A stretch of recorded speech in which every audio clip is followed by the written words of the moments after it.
নমস্কার সকলকে, জয় শ্রীরাম। আজকে আপনাদের আমাদের সকল হিন্দু এবং আমাদের যত সনাতনী জাতি আছেন, সকল সনাতনীর জন্য একটা বিশেষ বার্তা এবং কথা আজকে আপনাদের সামনে তুলে ধরব।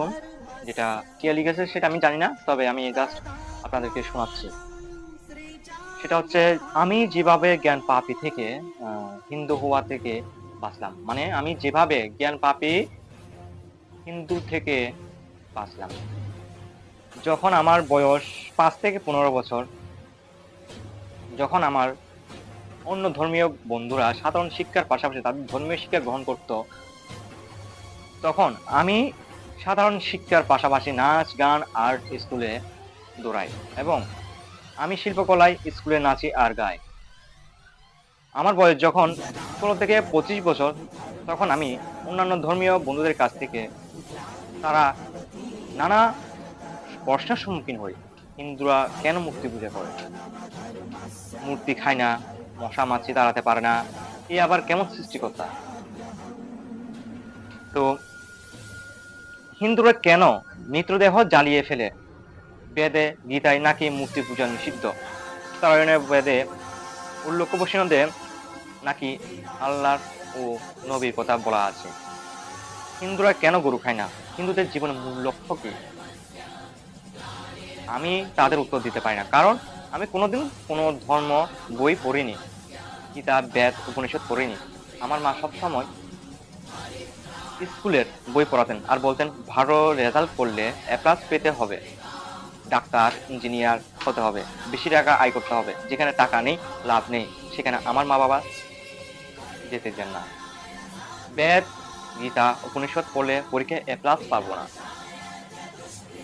এ প্লাস না পেলে ভালো চাকরি, টাকা পাবো না। তাই এগুলা পড়ে সময় নষ্ট। এই লাভ লোকসানের হিসাবটা আমাদের বংশের ধারা। আমার দাদু ঠাকুমা আমার বাবাকে লাভ লোকসানের হিসাব ভালো শিখিয়েছেন। তাই বুড়ো বাবা মা ঘরে আগলে রাখলে লাভ হবে না। অযথা খরচ ভেবে আমার বাবা ওনাদের বৃদ্ধাশ্রমে রেখে এসেছেন। তো আমি প্রশ্নের উত্তরগুলো খুঁজতে পুরোহিতের কাছে গেলাম। উনি হু হা হ্যাঁ বলে চলে গেলেন, কারণ উত্তরগুলো উনি নিজে জানেন না। ওনার কাছে ধর্ম বই, মানে পুরোহিত দর্পণ, পঞ্জিকা, যেগুলো দিয়ে পেট পুঁজি চলে।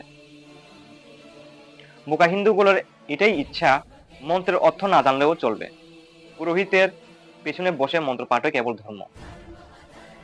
এটা আসলে একটা খুব রাইট কথা বলছে, যেহেতু বর্তমান সমাজে এগুলোই চলতেছে। আমার বাবা মার গুরু, আসলে ওনার কাছেই গেলাম। উনি তার শিষ্যদের কোনো জ্ঞান না দিলেও নিজের এটো খাওয়ানোর জন্য থালা আনতে ডাকছেন। গুরুকে প্রশ্ন জিজ্ঞাসা করলে উনি বলেন, কলিযুগে নামই সব, এত জানার দরকার নেই। আমি গেলাম কীর্তন আসরে। কীর্তনে কৃষ্ণলীলা বলতে শুধু জটিলা, কুটিলা, বড়াই, রাধা, যমুনা, অথচ কৃষ্ণের জীবনে মূল ছিল গীতা, মহাভারত, ভাগবত, মুক্তি, মোক্ষ লাভ।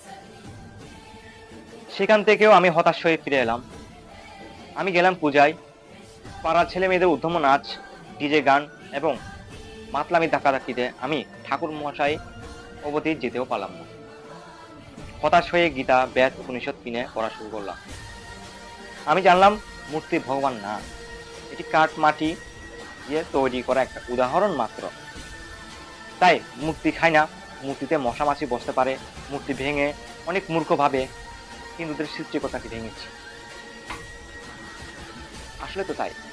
বর্তমানে আমাদের দেবদেবীদের প্রতিমা ভেঙে, মূর্তি ভেঙে অনেকজনে মনে করে, বাহ, হিন্দুদের সৃষ্টিকর্তাকে ভেঙে ফেলছি। এটাই মনে করেন বর্তমান সমাজে। আগেও ছিল, এখনো আছে, হয়তো ভবিষ্যৎ কি হবে তা জানি না। এটাই হচ্ছে একদম অন্য ধরনের একটা উদাহরণ।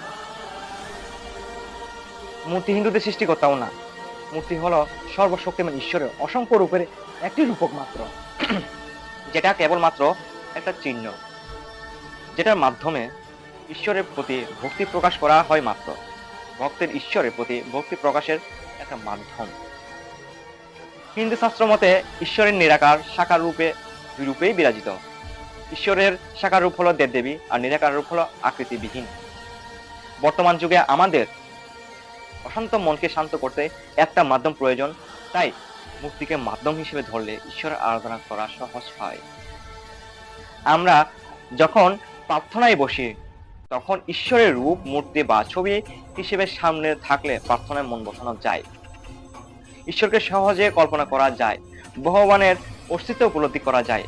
যেমন ক্লাসের সমগ্র বিশ্বকে বোঝাতে ম্যাপ বা গ্লোব ব্যবহার করা হয়, এতে ছাত্রছাত্রীরা সহজে বিশ্ব সম্পর্কে জানতে পারে।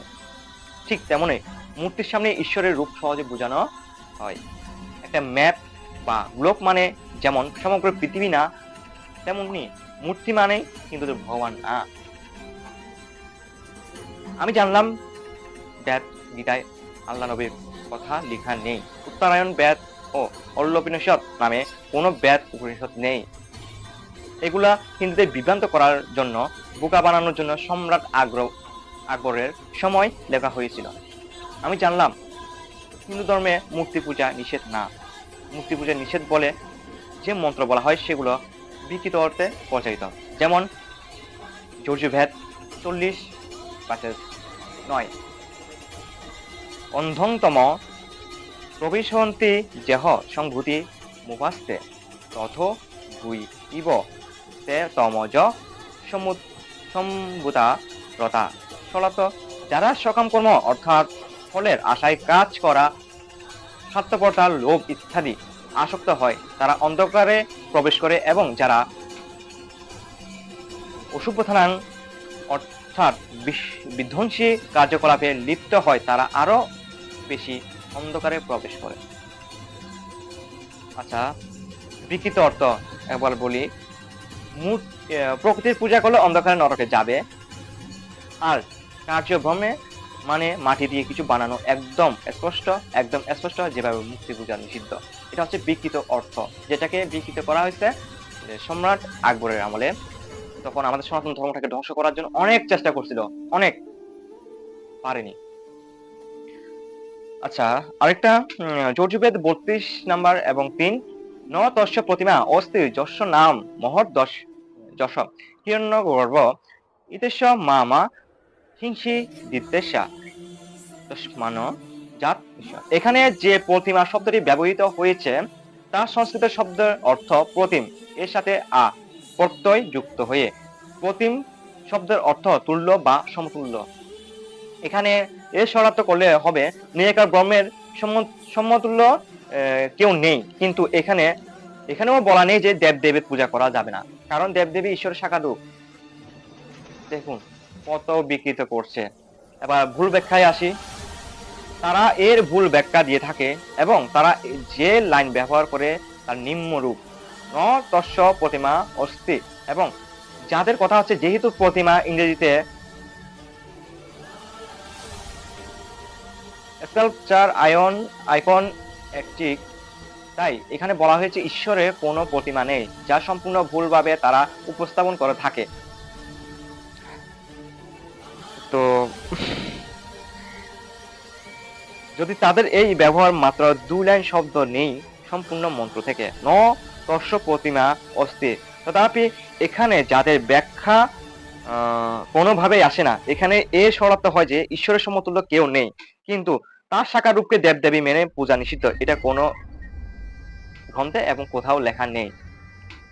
আমরা জানলাম হিন্দুরা মৃতদেহ জ্বালায়, কারণ হিন্দু শাস্ত্র মতে মৃতদেহ প্রকৃতির পঞ্চভূত 5টি জিনিসের তৈরি। তাই মৃতদেহকে এই পঞ্চভূতে মেশানোর উদ্দেশ্যে জ্বালিয়ে ভস্ম নদীতে ফেলা হয়। তবে মুখাগ্নি করে মৃতদেহ মাটিতে সমাধি করারও বিধান আছে। আর মৃতদেহের কোনো অনুভূতি নেই, পুড়ালে যা মাটি দিলেও তা। তাই পুড়িয়ে আগুনে মেশানোকে অমানবিক, আর মাটিতে পচিয়ে দুর্গন্ধ করে মেশানোকে অমানবিক বলা যাবে না, দুটোই সমান। দেখুন, আমরা অন্য কোনো ধর্মকে ঘৃণা করি না এবং অন্য ধর্মকে অসম্মান করি না, যার কারণে আমরা বলছি যে আমাদের মৃতদেহকে পুরানো অথবা মাটি দেওয়া দুটোই কিন্তু সমান, কোনোটাই অমানবিক কার্যক্রম নয়। অন্য ধর্মের প্রতি সম্মান শ্রদ্ধা রেখে সেটা আমাদের ধর্মশাস্ত্র বলছে। আমি জানলাম বেদে গোহত্যা গোমাংস খাওয়া নিষেধ, তাই হিন্দুরা গোমাংস খায় না, গোহত্যা করে না। আমি জানলাম হিন্দুদের জীবনের মূল লক্ষ্য মোক্ষ লাভ বা মুক্তি লাভ। সব সুখ দুঃখের ঊর্ধ্বে উঠে পরমাত্মা বা ঈশ্বরের কাছে যাওয়া, ঈশ্বর লাভ করা। আমি তো বেদ, গীতা, উপনিষদ পড়ে জেনে গেলাম, বেঁচে গেলাম অধঃপতনের হাত থেকে। আর বাকি হিন্দুরা, আসুন প্রত্যেক সনাতনী হিন্দু ভাই বোনেরা নিজেদের ধর্ম জ্ঞান অর্জন করি, বাচ্চাদের শিখাই, আর হিন্দু যেন জ্ঞান পাপী না হয়, অথবা জ্ঞান পাপী থেকে মুক্তি লাভ করে। জ্ঞান পাপী বলতে যে আমরা যে জ্ঞানটা অর্জন করছি সেটা পাপের জ্ঞান। আমরা অরিজিনালি ভাবে আমরা জ্ঞান অর্জন করছি না, সেটা আমরা পাপের জ্ঞান অর্জন করছি। তাই আমাদের প্রত্যেকটা সনাতনীদের উচিত আমাদের ছোট ছোট সন্তান যারা আছেন, আমাদের ছোট ভাই বোন যারা আছেন, হ্যাঁ, তাদেরকে সঠিক ধর্মের শিক্ষাটা দেওয়া। তো আজকে স্বর্গের লোক নয়, নরকের ভয়, সৃষ্টিকর্তাকে ভয় নয়, ভালোবাসুন, আসুন মুক্তির পথে, সত্য, শান্তি, সুন্দর সনাতনে। আজকে এতটুক। জয় শ্রীকৃষ্ণ। আগামী পর্বে আমি পাঠাবলি নিয়ে কিছু কথা বলবো, ওটা নিয়ে ভিডিও নিয়ে আসবো। যে আমাদের সনাতন ধর্মশাস্ত্র মতে পাঠাবলি, যে নিরীহ প্রাণীকে বলি করা হয় ধর্মের নামে চালিয়ে, সেটা কি আমাদের আসলে ধর্মশাস্ত্রে আছে, বেদে কি লেখা আছে, নাকি কোথাও গীতা লেখা আছে? এবং উপযুক্ত প্রমাণ দিয়ে কোথায় লেখা আছে এটা বলির বিধানটা, তাও আমি প্রমাণ অনুসারে আমি দিয়ে দেব। নাকি সেটা ব্রাহ্মণদের পেট পূজা, সেটাও অবশ্যই সামনে আসবে। নমস্কার সকলকে, জয় শ্রীরাম।